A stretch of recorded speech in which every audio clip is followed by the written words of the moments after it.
just as a very, very short aside, I was at a record fair this morning, and there was this guy at one stall. I didn't know what he meant by it. He had collectibles and modern collectibles, which actually translated into expensive and really fucking expensive records.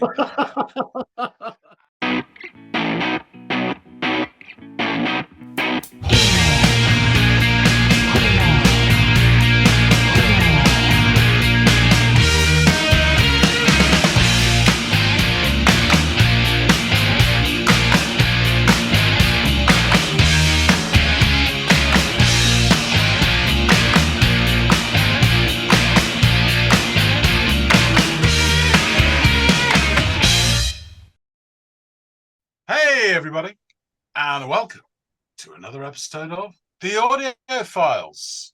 Mm-hmm. Wow, she said we could go bowling. I said that would be fine. But when I bought the tickets, she'd already changed her mind. She was turning out to be a real hard case. Nice legs. Shame about the boat race. More on that later. But first, Andy, you've got a track for us to listen to. And thank God you don't know that song. What have you got? Yes. I have a band that we've listened to before on the channel. You were really, I think, taken by it. Even to my surprise, you liked it more than I thought you would.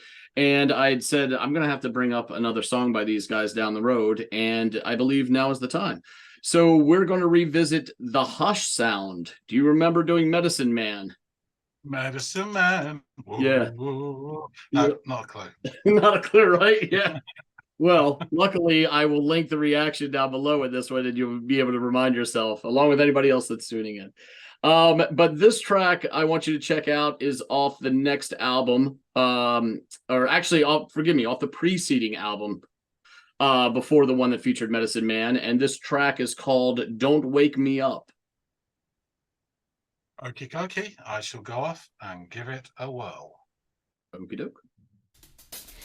You came to me in seamless sleep and slipped right in behind my eyes, on the back of my mind.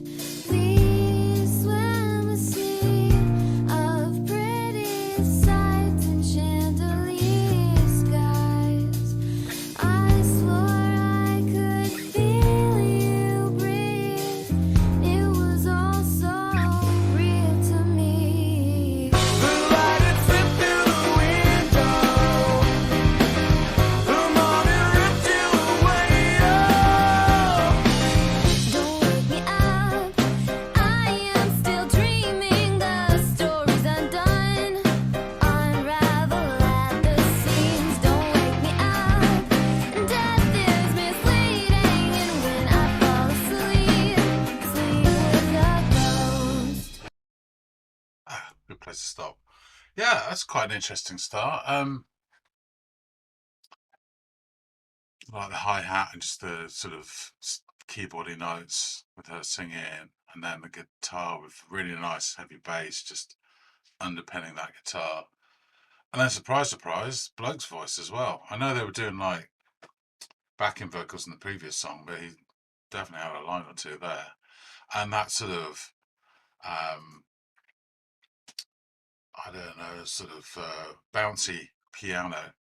It felt quite, I don't know why, but they just feel quite old school, those sort of, those sounds. A little bit Ben Folds. Yeah, I like it. I like her voice. I do. She's kind of singing within herself here, like a bit cutesy, but remember the last one she belted it a bit more, but she has got a nice voice. I moved in the dark, the room cold and cold, the quiet hollow. I am such a haunted soul. Your ghost is gone, the bed is so cold. The light had slipped through the window. The morning ripped you away. Don't wake me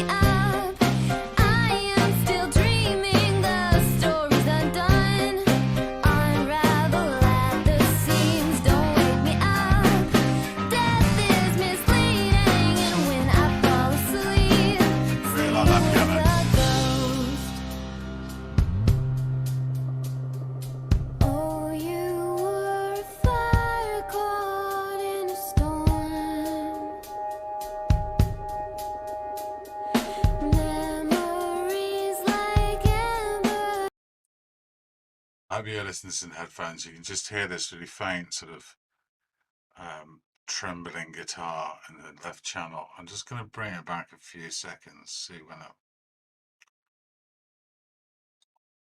Let's see what happens. Sleep with a ghost. There it is. Oh, you were a fire caught in a storm. Memories like embers keep us warm. You Really will good. leave me in the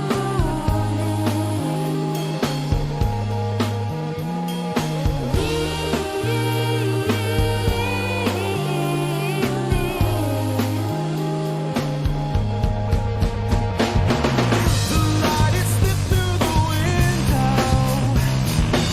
The morning ripped you away. The light is slipped through the window. The morning ripped you away. The light is slipped through the window. The morning ripped you away.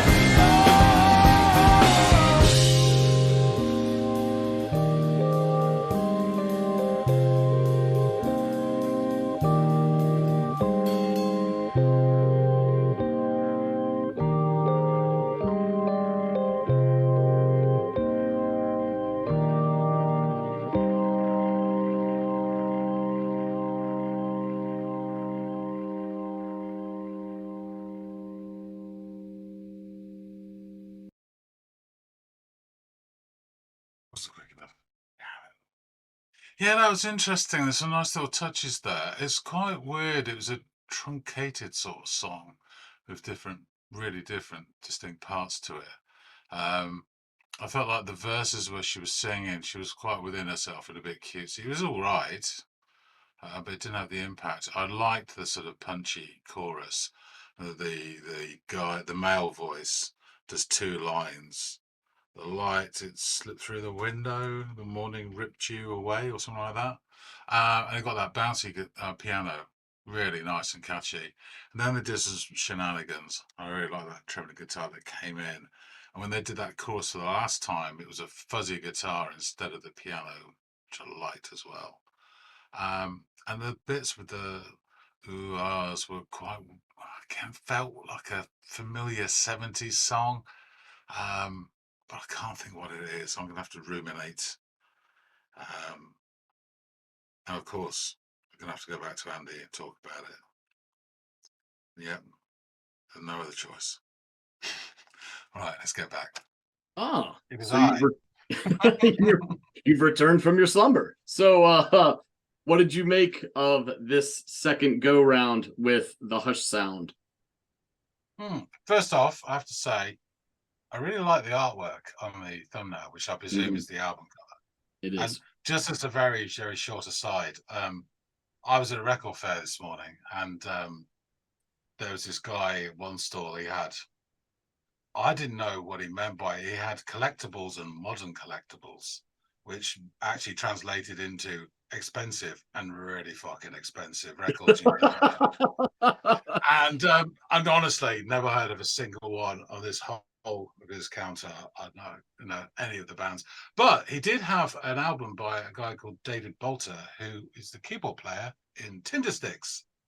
And he's signed to a record label. It's called Clay Pipe or something. Never heard of it. Didn't realize he'd done solo stuff either. But the record cover design was done by this graphic artist who also done the same, did the designs for other artists on that same. So they're like the in-house designer for all of the albums on this record label. And there was about 4 of them, and they're really beautiful. And I was so tempted, but they were like the cheapest was 50 quid. I said, this is going to be a lot of money for some decoration in the frame. Yeah, right. So I managed to resist somehow, not spending like 200 quid on like 3 records. But there you go. Anyway, yeah, love the artwork on the thumbnail. Awesome. I mean, it's no David Bolter, but it was nice. So the song starts with that sort of, skippity beat on the hi-hats and the keyboard notes, and there's sort of marker notes on the one beat that's like doing that, and then she starts singing, and I thought that was quite nice. And I thought about 4 lines, they're joined by a nice like 2-note guitar, which is underpinned by a bass drum. Again, it's on the one, and then again like the half beat after it, so it's like guitar note and then guitar note and bass drum, just one, didn't. And it gives like almost like a skippy bit to it, which I just found really interesting. And it's quite a nice dreamy start from her, and her voice is I said it later on, it's quite within herself from what I heard from the previous one. But it's nice, it's got a very relaxed atmosphere to the start, and then there's not so much a gear shift as a complete change of vehicle from the start, which I would call a sedate jalopy wandering through country lanes, to suddenly you're in one of those beach buggies careering over sand dunes. This like bouncy piano photo bombs this song, and shock horror. And this is not the first shock horror of the song. No, sorry, not the last shock horror. There's a bloke singing. Now, I know they did backing vocals from what I heard in Medicine Man, but this guy's got the nerve to hog 2 whole lines. Unbelievable. And he sings the lights. There's an explanation for that. This is actually, despite there being a male vocalist in the band, this is Patrick Stump, the lead singer for Fall Out Boy, he produced this album and thus is featured on this track in the chorus. So that's who you were hearing singing in those. So he couldn't help himself. He couldn't. Fair enough, Patrick. Thanks very much, Paddy, for your input. So he sings, I think it is the line, it slipped through the window, the morning ripped you, and I think it's awake or away, something like that. He sort of tails off the last consonant or so. And then, forgive me, I've forgotten her name, but I shall call her Madame. She returns to the mic and she's singing Don't Wake Me Up. And it's really interesting because this shift from the first sort of start where she sings the first 4 lines to this bouncing piano bit, the start is very dreamlike, and then you come crashing in with the lights that's through the window, and then she's singing Don't Wake Me Up, but you're awake now because the batters come crashing in with the piano. So it's just this. It's really interesting, you know. From the energy, you can't say "Don't wake me up" unless you've been awakened. So of course. Yeah. But I just find it so funny, you know. It is. It's the sound of this piano and this bit always makes me think. I think I've said this before, and I'll probably repeat myself a lot, but it always makes me think of sort of mid to late 70s, because at the time, in my memory, there were loads of like singer pianists around, and you like think of, there's always endless videos of Billy Joel banging them out, and other people, and obviously and other people as well. But it got kind of like fixed in my memory of that period of time. And there's also a touch of the old Ben Folds about this as well, where he himself has a throwback sound, I think you appreciate, compared to when it came out contemporary. I remembered at this point as well how much I really liked her voice from Medicine Man. And as I said just a few minutes ago, I think she's singing well within herself here. It's almost like a cutesy voice, and because she's doing it for effect and the meaning of the song. But just noted that. So we go on to the next verse, which is similar to the opening, dreamy opening, but now the whole band is accompanying. And then I didn't know it was Paddy, so I called him Mr. Two Lines. And this 2 lines comes back with a bouncy piano.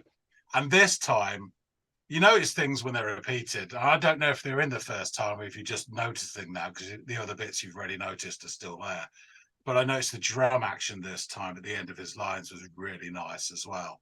And I'm really loving the piano at this point. So there's a little breakdown bit with a heartbeat drum, and she's doing all her, you know, lovely emoting. And there's this tiny trembling guitar that starts really faintly in the left channel and slowly builds. And I stopped to rewind just, you know, the reactions just to make sure it was not me, you know, having a seizure or something. And it was there. And I have to say at this point, I'm just waiting for this guitar to get bigger and bigger, and all the other stuff's going on. It's going completely over me. It's like, oh, it's going to happen. But there's some nice like bits where she's singing about, is it leave or something, but she's elongating the notes and almost vocalizing. And there's all these ahs behind it. And again, that little 10-second section really reminded me of something that felt of a past era, but I could not put my finger on it. But it had a familiarity about it, but I liked it as well. It had a lovely little sound to it, that little snippet. And then Mr. Two Lines, Paddy, returns again, and shock horror number 2. He gets 6 lines instead of 2, and even a falsetto note. I could not believe it. And then shock horror number 3 is a fuzzed out guitar replacing that plucky piano for the first couple of lines. It's like, and then the piano, thank God, kicks back in. Otherwise, I'd have asked my money back. But and then the song sort of slowly deconstructs itself. Well, in short order, actually, down to the keys, and then we're done. Mm-hmm. So overall, I would say I didn't like this as much as Medicine Man. There's nothing wrong with this song. I like Medicine Man a lot more. It caught me somehow, and I can't really explain. There's that little, so much percentage which is just, and that's. But this had a lot of fun about it as well, in terms of the way they went, the approach and stuff. They're not saying it's a silly song. They're not dressing up in pantaloons and teeny boppers and that, but they had that sort of that enjoyment about it. It was slightly not disconnected, but it's almost truncated the parts of the song, but it did flow. It wasn't, jarring. But I felt on this song and on the previous song, as the band, their sound is better when they're sort of attacking, as it were. Attack's not the word, but do you know what I mean? Forceful approach rather than doing a softer out stuff.